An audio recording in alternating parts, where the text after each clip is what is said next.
오늘 주신 하나님 말씀은 신약성경 누가복음 20장 9절에서 18절까지 말씀입니다.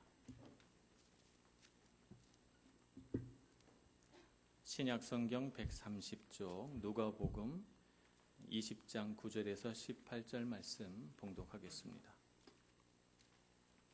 그가 또 이 비유로 백성에게 말씀하시기 시작하시니라. 한 사람이 포도원을 만들어 농부들에게 새로 주고 타국에 가서 오래 있다가 때가 이름에 포도원 소출 얼마를 바치게 하려고 한 종을 농부들에게 보내니 농부들이 종을 몹시 때리고 거저 보내었거늘 다시 다른 종을 보내니 그도 몹시 때리고 능욕하고 거저 보내었거늘 다시 세 번째 종을 보내니 이 종도 상하게 하고 내쫓은지라. 포도원 주인이 이르되 어찌할까? 내 사랑하는 아들을 보내리니 그들이 혹 그는 존대하리라 하였더니 농부들이 그를 보고 서로 의논하여 이르되 이는 상속자니 죽이고 그 유산을 우리의 것으로 만들자 하고 포도원 밖에 내쫓아 죽였느니라. 그런즉 포도원 주인이 이 사람들을 어떻게 하겠느냐?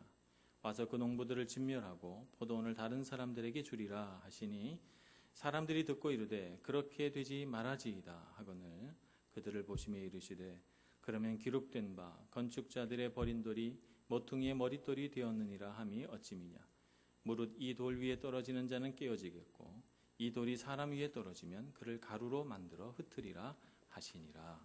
아멘. 찬양대의 찬양을 하나님께 올려드리겠습니다.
오늘 포도원 농부의 비유 말씀을 저희들이 같이 읽었습니다. 예수님 말씀이 이제 이렇게 비유로 우리에게 선포가 되면 이 말씀을 어떻게 우리가 받아들이고 해석할까 하는 생각이 들고, 그러다 보니까 이 말씀을 받아들이기가 어떤 때는 쉽지 않구나 하는 것을 느낄 때가 있습니다. 특별히 오늘 이 말씀이 어떻게 보면 심판의 말씀인 것으로 느껴지니까 이 말씀을 어떻게 받아야 되나, 이 말씀은 나를 향한 말씀은 아니지 하는 생각도 들고, 이 말씀을 해석하는데 좀 어렵다 하는 느낌을 우리가 갖게 됩니다. 그래서 이 말씀이 무엇을 위해 선포됐는가 하는 것을 살펴보고, 또 오늘 우리가 그리스도인으로서 이 말씀에 담겨진 하나님의 음성을 어떻게 들을까 하는 것을 같이 묵상하기를 소원합니다. 먼저 여기에 두 종류의 주인공이 등장합니다. 한쪽 주인공은 포도원 주인, 또 한쪽 주인공은 그 땅을 빌려서 농사를 짓는 농부, 이렇게 두 종류의 주인공이 등장합니다. 농부는 땅이 없어요. 땅이 없고 가난합니다. 그래서 직업은 농부인데 농부의 정체성은 땅을 개간해서 그 땅을 일구고 삼으로써 농부의 정체성이 생겨나는 건데, 땅이 없으니까 농부가 농부의 역할을 할 수가 없고 일을 할 수 없으니 얼마나 가난해요. 참 마음이 괴로운 상태에 있죠. 또 한쪽 주인공은 포도원 주인이에요. 포도원 주인은 농부가 아닙니다. 이 사람은 땅을 일구고 살아갈 필요가 없어요. 그러니까 이 땅을 농부들에게 빌려줍니다. 그리고 본인은 농부가 아니니까 멀리 다른 나라에 가서 오래도록 그 땅에서 살아갑니다. 그래서 이 농부와 포도원 주인 사이에 하나의 약속이, 하나의 계약이 체결되죠. 포도원 주인은 땅을 빌려주고 농부는 그 땅을 받아서 개간하고 농사를 짓고, 그래서 한 해 농사를 지어서 곡식이나 포도원에 소출이 생기면 그 대부분은 농부들이 다 갖고 일부는 땅을 빌려준 주인에게 세를 내는 그런 형식이죠. 그런 약속이죠. 자, 이제 곡식 거둘 때가 됐습니다. 소출 얼마를 바치게 하려고 주인은 당연히 세를 받으려고 자기 종을 보냅니다. 첫 번째 종을 보냈더니 그 종을 몹시 때려서 보냅니다. 아무것도 주지 않고 말이죠. 그래서 두 번째 종을 보냈더니 이번에는 때리고 능욕합니다. 능욕이라고 하는 말은 수치스러운 일을 그에게 가했다라고 하는 말입니다. 성경에 보면 유대인들에게 가장 수치스러운 일이 뭐냐면 수염을 깎는 일이에요. 더 수치스럽게 하려면 수염을 다 깎지 말고 반만 깎아서 보내고 이렇게 합니다. 아니면 옷을 찢는다든지 혹은 침을 뱉는다든지 이런 행동을 하게 되면 굉장히 수치스러운 행동이 되는데, 그런 짓을 해서 보냈다는 거예요. 두 번째 종은. 세 번째 종을 보냈더니 이 세 번째 종은 상하게 하고 내쫓았다, 이렇게 말합니다. 두 번째 종까지는 걸어서 돌아갔어요. 때리니까 맞았지만 그러나 상처를 입을 정도는 아니라서 그냥 맞고 걸어서 갔는데, 이 세 번째 종은 너무 많이 때려서 사람이 상한 거죠. 걸어 다닐 수가 없으니까 농부들이 이 사람을 들어다가 내던져버립니다. 그래서 내쫓다라는 말이 원어에는 내던졌다라고 이렇게 기록이 되어 있으니까 이 사람은 상처를 입은 사람을 밖에다가 내던져버린 것입니다. 행동이 점점 세지고 있어요. 주인이 생각하기를 더 이상 종을 보내서는 안 되겠구나 이렇게 생각하고 내 아들을 보내면 주인만큼 두려워하고 존중해 주겠지 이렇게 생각하고 아들을 보냅니다. 주인의 생각은 그렇지만 농부들은 그렇게 주인의 생각 같지 않았어요. 그는 상속자여 이 땅의 주인이 될 사람이니 그를 죽이고 이 땅을 내 땅 만들자라고 하는 것이 농부들의 생각입니다. 주인은 당연히 약속 지켜야지. 내 땅을 빌려줬으니 빌려서 농사를 짓는 사람으로 내가 다 달라는 것도 아니고 세 달라는 거니까 세는 바쳐야지. 그것이 약속이고 그것이 올바른 관계고 그 소유권을 확인하기 위해서 종을 보낸 것인데, 그것은 마땅히 주인으로서 행해야 될 권리라고 생각하고 종을 보낸 것입니다. 농부들의 생각은 어떨까요? 농부들의 생각은 주인과 좀 다릅니다. 주인은 멀리 있고 오랫동안 돌아오지 않았고 고작해야 종 한 명 보내는데 이 종은 능력이 없어요. 주인도 아니에요. 그러니 때리고 욕보이고 던져버리자. 우리는 여럿이고 우리는 이 땅을 현재 차지하고 있고 우리는 힘이 세기 때문이라고 생각합니다. 자, 이제 종을 쫓아버리고 공짜로 쓰자. 이 땅을 세내지 말고 공짜로 쓰자. 근데 아들이 오니 마음이 바뀝니다. 공짜로 쓸 게 아니라 아들을 죽이고 이 땅을 우리 땅 만들자. 그래서 아들을 죽이는 끔찍한 일을 합니다. 이 비유의 말씀은 우리의 삶과는 크게 관련이 없고 당시에 예수님을 시기하고 질투해서 예수님을 끊임없이 고발하고 책 잡으려고 애썼던 대제사장들, 서기관들, 백성들의 장로들하고 관계가 있는 말이다. 우리는 그리스도인이니까 관계가 없지 않을까. 그러니 이 불편한 말씀을 묵상하는 것이 무슨 유익이 있는가 이런 생각이 듭니다. 제 사랑하는 후배가 한 명 있었습니다. 저는 이제 대하소설, 아주 장편 소설을 좋아해서 태백산맥도 읽고 아리랑도 읽고 또 토지 이런 한국의 그 대하소설, 또 해리포터도 제가 읽었어요. 장편 소설을 좋아합니다. 읽었는데 어느 날 후배가 아주 제 친한 후배가 저한테 와서 태백산맥을 읽고 싶다는 거예요. 그래서 자기가 한 달 계획하고 2권씩 빌려서 읽고 싶으니까 책을 빌려달라고. 전 책 잘 안 빌려줍니다. 근데 워낙 제가 사랑하는 후배라 책을 빌려달라니까 믿고 1권, 2권을 빌려줬어요. 제가 여기 밀라노 오기 전에 책장을 쭉 정리하다 보니 태백산맥 1권, 2권이 없는 거예요. 그래서 생각이 났어요. 후배에게 전화를 했죠. 야, 그거 빌려간 지 꽤 오래되지 않았니? 다시 돌려달라 그랬더니 저에게 이렇게 말하더라고요. 제가 그걸 빌려갔나요? 한번 찾아볼게요. 막 찾더니 없대는 거예요. 그래서 태백산맥 장편소설이 1권, 2권이 빠진 불구가 됐어요. 아직까지도 제가 그냥 붉은 채로 그냥 있습니다. 제 방에 가끔씩 이렇게 들어오신 분들이 책을 이렇게 둘러보고 목사님 좋은 책 많이 갖고 계시네요. 이 책 저 빌려주세요. 이렇게 말합니다. 그 마음은 얼마나 착하고 갸륵한 마음인지 몰라요. 책을 좋아하고 책을 읽는 건 저는 굉장히 기뻐하거든요. 빌려주진 않아요. 네. 책을 읽고 싶으신 분들은 책 사서 보시길 바랍니다. 네. 빌려주면 못 돌려받아요. 거의 대부분. 근데 책만 그렇습니까? 제가 또 다른 걸로 한번 예를 들어볼까요? 돈을 빌려주잖아요.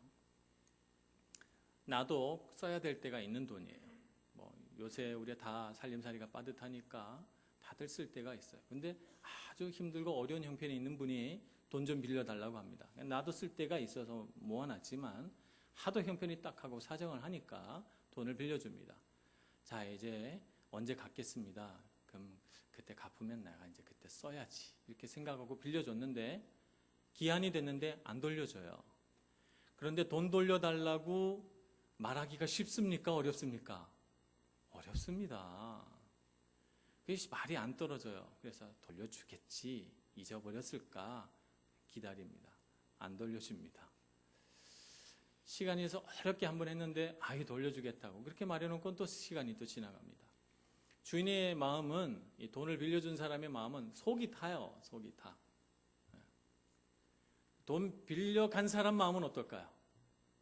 돈을 빌려본 적도 있으시잖아요. 그죠? 돈을 빌려간 사람 마음은 어떤가? 갚을 날이 됐어요. 근데 돈이 마련이 안 됐어요. 너무 미안한 거죠. 말을 못해요. 그런데 그 기간을 넘겨서 어느 날 갚을 만큼 돈이 됐어요. 갚으려니까 또 쓸 때가 생각이 나네. 그러니까 망설입니다. 어떻게 할까? 지금 이걸 갚고 그러면 또 어차피 돈을 빌려야 되니까 그냥 이걸 쓰자. 또 씁니다. 다음에 또 돈이 생겨도 어떻게 합니까? 또 안 갚고 또 돈을 씁니다. 세월이 많이 흐르다 보니까 어떤 생각이 드는가 하면 빌리지 않았던 것 같아요. 아니, 돈을 빌려준 사람이 돈을 빌려준 사실을 잊어버렸으면 좋겠어요. 잊어버렸을 것 같아요. 잊어버렸을 것 같은데 잊어버렸으면 좋겠어요. 그죠? 그래서 돈을 안 갚으려고 하고, 그래서 돈 빌려준 사람이 돈을 다시 갚으라 이렇게 말하면 꼭 내 돈 주는 것 같아요. 빌려준 돈 갚는 게 아니고 내 돈 주는 것 같아서 아까워요. 이게 감사한 마음이 없습니다. 어떤 사람이 실험을 했습니다. 사람이 호의를 계속 받으면 어떻게 되는가? 매일 10,000원씩 어떤 집 앞에 가서 그 자리에다 이렇게 초인종을 누르고 10,000원을 놔두는 거예요. 집집마다 다니면서 매일 아침 같은 시간에 사람들이 어떻게 반응하나? 첫날 그 초인종을 누르고 돈을 이렇게 10,000원 넣고 집집마다 다니니까 사람들이 뭐지? 하고 나와서 보고 웬 10,000원? 돈이 생겼네. 다들 좋아하고 이거 정말 날 주는 건가? 막 신기해하고 이런 사람이 다 있나? 감사합니다. 막 그러고 그럽니다. 10,000원을 받았어요. 둘째 날 와, 또 오늘도 주는 거예요? 너무 좋아하고 기뻐하고 감사하고 그렇게 일주일 전에가 사람들이 기대감이 생겨요. 와, 이 사람이 누구길래 우리에게 이렇게 매일 10,000원씩을 주지? 생각을 합니다. 둘째 주가 돼가니까 사람들이 이제 기대감이 차서 그 사람이 오면 이제 나와 봅니다. 야, 저분 또 오네. 이번 주도 오네. 그러면서 감사합니다 받고 이제 기다립니다. 밖에 나와서. 세 번째 주쯤 되니까 이제 무뎌지기 시작해요. 감사하는 마음이 잘 생기지 않고 그래 오는가 보다 이렇게 생각하고 그냥 감사한 마음이 점점 사라지기 시작해요. 네 번째 주쯤 되니까 아침에 일어나서 양치하고 밥 먹고 회사 출근하는 거랑 똑같아요. 돈 10,000원 받는 게 일상이 돼버렸어요. 그렇게 해서 29일이 지나가고 어느 날 30일째 되는 날 실험을 마치기 위해서 이 실험자가 아무것도 들지 않고 10,000원 없이 집집마다 다니기 시작합니다. 그냥 그 거리를 이렇게 쭉 걸어가기 시작해요. 사람들이 나와보죠. 왜 오늘 10,000원 안 주지? 이런 생각이 들어서 다들 나옵니다. 10,000원 안 주네 오늘. 이러면서 길을 가던 이 사람 앞을 가로막습니다. 이봐요. 왜 우리 돈 안 줍니까? 오늘은 왜 내 돈 10,000원 안 주고 지나갑니까? 이렇게 내 돈 10,000원 이렇게 되는 거예요. 이게 사람 마음입니다. 호의가 계속되면 감사가 사라져요. 감사함이 사라진 것과 더불어서 뭐가 사라지는가? 소유권을 착각합니다. 소유권을 착각해요. 오늘 우리 비유 말씀의 가장 핵심이 뭐냐? 소유권을 착각하는 거예요. 힘들고 어려울 때 우리 하나님 앞에 엎드려서 기도합니다. 주님, 왜 나는 복을 안 주십니까? 주님이 복을 주셔야 되는데 다른 사람들은 다 복 주고 나는 안 주셔서 내가 너무 힘들고 괴롭고 어렵고 그래서 원망하는 기도를 해요. 주님 복 주시면 내가 열심히 살겠고 신앙생활 열심히 잘할 테니 제발 나를 이 위기에서 건져달라고 기도합니다. 그럼 우리가 하나님의 은혜로 잘 살게 되고 위기를 이겨내고 우리가 모든 것이 다 평안해지면 누구 은혜입니까? 하나님의 은혜인 것이 맞지요. 위기 때 하나님께 원망하고 기대했으니까 내가 이렇게 어려운 게 하나님 탓이니까 잘 되면 누구 탓? 하나님 때문이라고 우리가 생각해야 되는데 그렇게 생각 안 합니다. 좋은 시절 되면 내가 땀 흘렸기 때문이고 내가 수고했기 때문이고 내가 능력이 있어서 그런 거고 내가 다 잘해서 그런 것처럼 착각합니다. 내가 만약 능력이 있어서 내가 잘된 거라면 어렵고 힘들 때 하나님께 원망하지 말아야죠. 내가 능력이 없어서 내가 부족해서 내가 모자라서 내가 이 모양 이 지경으로 살아가니까 주님 도움 필요 없습니다. 나는 내 힘으로 일어서겠습니다. 뭐 이렇게 해야 되잖아요. 그런데 어려울고 힘들고 괴로울 때는 하나님께 원망하고 달라고 요청하고 잘 되면 하나님은 다 잊어버리고 소유권을 착각하고 감사가 사라져버려요. 이런 현상을 오늘 우리에게도 너무나도 자주 볼 수 있다는 것입니다. 예수님께서 이 땅에 오신 그날부터 온 인류에게는 예수님이 이 땅에 오신 사건이 엄청나게 큰 축복입니다. 엄청나게 큰 은혜고 그보다 더 축복된 일이 없어요. 우리 인류 역사상. 그런데 제사장과 서기관과 백성들의 장로들은 어떻게 합니까? 그들이 받아야 할 존경을 예수님이 받고 그들이 누려야 할 능력과 권세를 예수님이 갖고 있고 예수님이 성전에 들어와서 성전을 청소하고 백성들에게 지지를 받고 박수를 받으니 그들은 배가 아프고 속이 상하고 이 모든 것이 다 하나님이 주셔서 그들이 갖고 있는 것인데 마치 원래부터 자기들이 갖고 있던 것이냐? 하나님께 위임받아 받은 능력을 자기의 능력이라고 생각해서 우리의 주 되신 예수님을 죽일 궁리를 하고 있는 것입니다. 하나님은 우리의 설계자이십니다. 우리의 설계자가 되시기 때문에 하나님은 모든 계획을 다 세우십니다. 청사진을 만드세요. 이 청사진대로 세상을 아름답게 만들거라 라고 하는 건축자로 우리를 부르셨습니다. 그래서 우리에게 설계도를 주시고 우리 각자마다 우리 인생의 설계도, 우리 교회의 설계도를 주시고 우리로 하여금 건축자가 돼서 이 땅을 세우고 건축하라고 명령하셨어요. 건축자는 설계도대로 해야 됩니다. 건축하는 사람이 설계대로 하지 않으면 큰일 납니다. 그런데 이 건축자들이 설계도를 변경하기로 마음먹습니다. 자기 마음대로.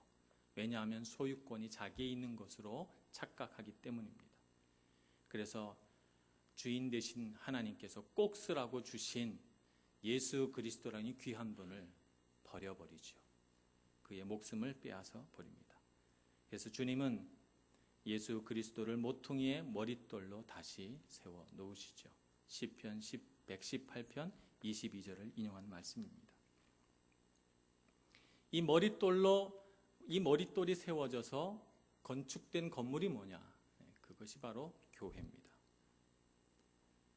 하나님의 교회는 예수 그리스도라고 하는 모퉁이의 머릿돌로 세워진, 그것을 기초로 세워진 것이 교회고, 그래서 교회의 머리는 예수 그리스도다 이렇게 말하는 것입니다. 그런데 만약에 이러한 하나님의 계획을 무시하고 심지어는 이 하나님의 계획에 도전해서 내 생각대로 바꾸고 내 계획대로 수정하겠다고 하면 어떻게 되는가? 오늘 이 제사장과 서기관과 백성들의 장로들과 같이 돌 위에 떨어지게 된다는 말입니다. 돌 위에 떨어져서 깨어집니다. 하나님이 세우신 이 돌 예수 그리스도에게 떨어져서 깨어진다는 말입니다. 만약에 이 사람에게 돌이 떨어지면 어떻게 되는가? 가루가 되어 흩으리라 이렇게 예수님이 말씀하십니다. 이것은 곧 예수님께서 재림하시는 그날, 종말의 그날 예수님께서 심판하게 되시리라고 하는 것을 이 말씀을 통해서 가르쳐 주십니다. 그래서 우리는 어떻게 해야 되는가? 예수님이 모퉁이의 머릿돌이 되신 이 교회를 하나님의 교회 되게 해야지 사람의 교회 되게 하면 안 됩니다. 너무너무 엄중한 하나님의 말씀입니다. 사람의 교회 되지 말고 하나님의 교회 되게 해야 되고 예수 그리스도가 머리 되게 해야 됩니다. 이 교회의 주인은 누구인가? 이 교회의 주인은 사람이 아니라 하나님이시라는 거 명심해야 됩니다. 우리의 것이 아닙니다. 하나님의 것입니다. 하나님이 받으셔야 할 영광을 사람이 받게 되면 큰일 납니다. 사람에게 받을 영광은 없고 사람이 받을 영광은 없고 영광은 오직 하나님이 받으셔야 합니다. 우리가 이 세 가지를 꼭 잊지 말고 우리 머리에 기억해야 될 것입니다. 그런데 사실은 이런 말씀은 하나님을 배반하고 거스르려고 하는 사람들에게 해당되는 말이고, 사실 우리가 열심히 주를 믿고 따르려고 하는 사람에게는 이 비유의 말씀이 도대체 무슨 의미가 있는가라고 하는 것을 생각해 보겠습니다. 우리는 잠시 이 땅을 살아가는 나그네입니다. 나그네로서 우리는 여러 가지 것들을 잠시 쓰고 갑니다. 시간을 우리 하나님께로부터 빌려 쓰고 갑니다. 우리에게 주어진 시간은 한정되어 있습니다. 우리의 육신과 건강도 다 주님께서 주신 것, 우리의 생명도 다 주님이 주신 것이니까 잠시 우리에게 있는 것입니다. 우리가 쓰는 물질, 우리가 소유하는 그 모두 소유권, 우리 한국이든 이태리이든 다 등록도 돼 있고 우리의 소유라고 말하지만, 그러나 하나님 나라 영적인 눈으로 보면 잠시 우리가 빌려 쓰는 것입니다. 우리는 여전히 연약하고 여전히 가난한 주님의 농부일 뿐입니다. 그래서 우리는 이 땅을 살아갈 때 내가 가난하고 연약한 사람이라는 사실을 결코 잊어서는 안 됩니다. 내가 가졌다고 자랑하지 말고, 내가 부유하다고 배를 두드리지 말고, 내가 얼마나 가난하고 연약한 사람인가 하는 것을 머릿속에 꼭 넣고 있어야 되는 것이죠. 그래서 내가 가진 건강으로, 내가 가진 시간으로, 내가 가진 물질로, 내가 가진 세상 권세로 힘을 행사하며 살려고 하면 안 됩니다. 힘을 행사하지 말고 힘을 적극적으로 내려놓는 법을 배워야 합니다. 왜냐하면 우리가 배워야 할 첫째, 약함은 하나님의 능력의 통로가 되기 때문입니다. 약함은 주님의 능력의 통로입니다. 역대하 14장에 놀라운 기록이 있습니다. 구스라고 하는 나일강 근처에 아프리카 민족이 거대한 나라를 이루었는데 이 나라 이름이 구스예요. 구스. 에디오피아다 이렇게 부르기도 합니다만, 이 나라에서 100만 명의 대군을 이끌고 유대 땅을 침입해 들어옵니다. 병거만 한 300대 이렇게 쳐들어오니까 이스라엘에 있는 장정들을 다 모아도 그저 한 10만 명 될까 말까, 상대가 안 되는 전력이에요. 근데 당시에 이 유다 나라의 왕이 아사라고 하는 임금이었는데, 이 아사 왕은 대단히 신실한 하나님의 종이었어요. 그래서 전쟁을 앞두고 하나님 앞에 기도합니다. 역대하 14장 11절 말씀에 이렇게 기록되어 있습니다. 아사가 그의 하나님 여호와께 부르짖어 이르되, 여호와여, 힘이 강한 자와 약한 자 사이에는 주밖에 도와줄 이가 없사오니 우리 하나님 여호와여, 우리를 도우소서. 우리가 주를 의지하오며 주의 이름을 의탁하옵고 이 많은 무리를 치러 왔나이다. 여호와여, 주는 우리 하나님이시오니 원하건대 사람이 주를 이기지 못하게 하옵소서. 어떻게 됐을까요? 사람이 주를 이기지 못하게 하옵소서. 하나님을 의지하고 전력의 10분의 1도 안 되는 몇만 명의 군사를 이끌고 나간 아사는 그 자리에서 100만 대군을 쳐부수는 놀라운 일을 일으켜냅니다. 이것이 바로 약함을 하나님의 능력의 통로로 삼는 사람의 능력입니다. 우리는 자기의 능력을 가지고 살아가려고 하면 자꾸 우리는 내 능력의 한계에 부딪히게 되고요. 나의 약함 가운데 하나님의 능력을 받아들이고자 기도하고 애쓰고 믿음으로 구하는 사람은 나는 약하지만 나를 강하게 하시는 하나님을 만나게 됩니다. 그러므로 강한 사람이 되려고 하지 말고 약함 가운데 능력을 부어주시는 하나님을 만나시는 저와 여러분 되기를 소망합니다. 그래서 이사야서 40장 31절은 이렇게 기록합니다.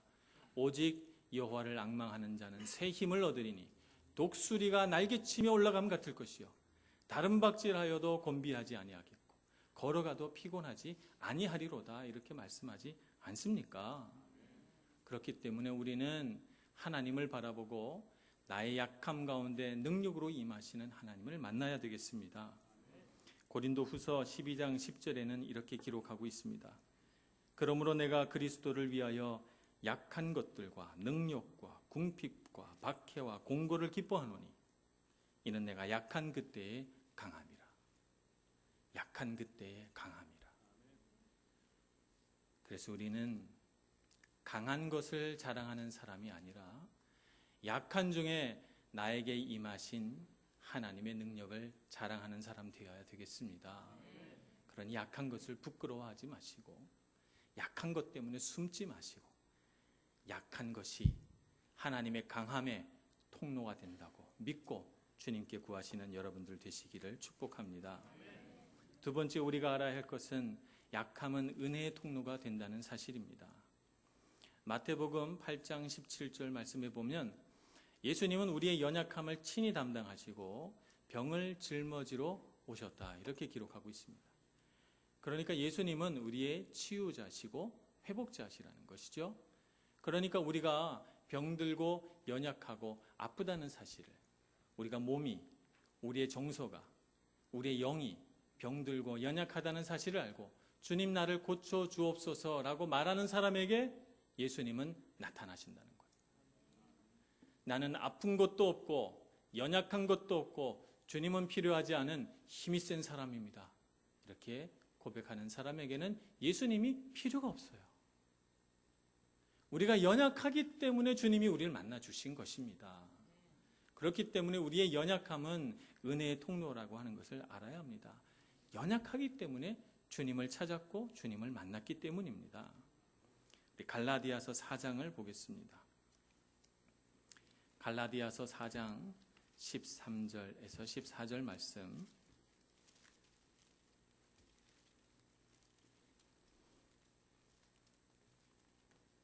봉독하겠습니다. 내가 처음에 육체의 약함으로 말미암아 너희에게 복음을 전한 것을 너희가 아는 바라. 너희를 시험하는 것이 내 육체에 있으되 이것을 너희가 업신여기지도 아니하고 버리지도 아니하고 오직 나를 하나님의 천사와 같이 또는 그리스도 예수와 같이 영접하였도다. 아멘. 사도 바울은 키가 작은 사람이었습니다. 성경의 기록에 보면, 편지를 보면 글에 힘이 있고 능력이 많은 사람처럼 느껴지고 권위가 있어서 사도 바울이 굉장히 키도 크고 잘생기고 머리숱도 많은 미남일 것으로 상상했는데, 막상 사도 바울을 만나보니 키는 작고 배는 튀어나오고 머리는 대머리에 게다가 안질에 병까지 앓고 있는 이런 사람이에요. 그래서 사람들이 보고 시험 들 만한 외모를 갖고 있는 것입니다. 사도 바울은. 시험 들 만한. 그래서 오늘 기록하잖아요. 너희를 시험하는 것이 내 육체에 있으되. 그런데 그 육체에 있는 이 시험 들 만한 것들로 인해서 13절 말씀, 내가 처음에 육체의 약함으로 말미암아 너희에게 복음 전한 것을 너희가 아는 바라. 바울이 그렇게 키가 작고 못난 사람이기 때문에 그에게 임한 하나님의 능력이 더 크게 보이는 거예요. 사도 바울이 자랑하는 그 모든 은혜가 진짜 하나님의 은혜로 느껴지는 거죠. 우리가 잘나서 복음 전해지는 거 아닙니다. 내가 이렇게 못나고 연약한데도 나에게 이런 은혜를 주셨다고 말할 때 하나님이 영광 받으시고 복음은 전파가 됩니다. 세상에서 강하고 능력 있는 사람 되려고 발버둥 치지 마시고 우리의 약함 가운데 임하시는 하나님의 은혜를 추구하시는 저와 여러분 되기를 소망합니다. 약함은 은혜의 통로가 됩니다. 약함으로 복음이 전파가 됩니다. 고린도 후서 12장 말씀을 보겠습니다. 고린도 후서 12장 7절에서 9절 말씀 봉독하겠습니다.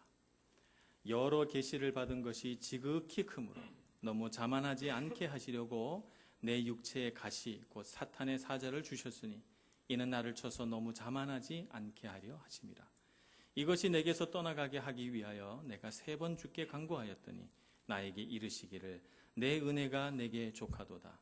이는 내 능력이 약한 데서 온전하여 짐이라 하신지라.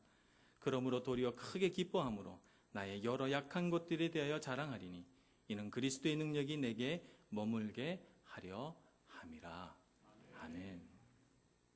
약한 데서 온전하여 진다는 놀라운 역사를 사도 바울이 우리에게 가르쳐 주십니다.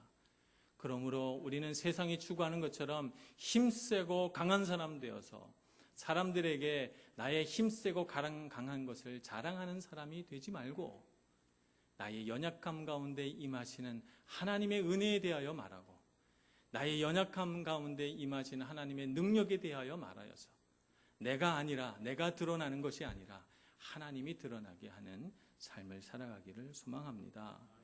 그러니 여러분 우리 약한 사람이 됩시다. 적극적으로 의지적으로 강한 사람이 되지 맙시다. 고집 센 사람이 되지 맙시다. 욕심 많은 사람이 되지 맙시다. 자아가 강한 사람이 되지 맙시다. 생각이 많은 사람이 되지 맙시다. 자존심 센 사람이 되지 맙시다.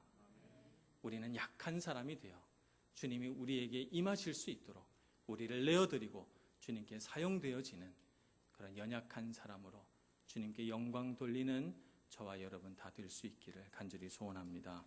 기도하겠습니다. 은혜가 많으신 하나님, 주님의 크신 은혜로 이 자리에 있습니다.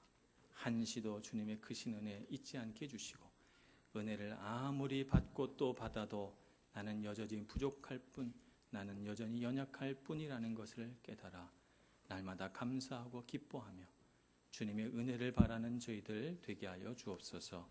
예수님의 이름으로 기도합니다. 아멘.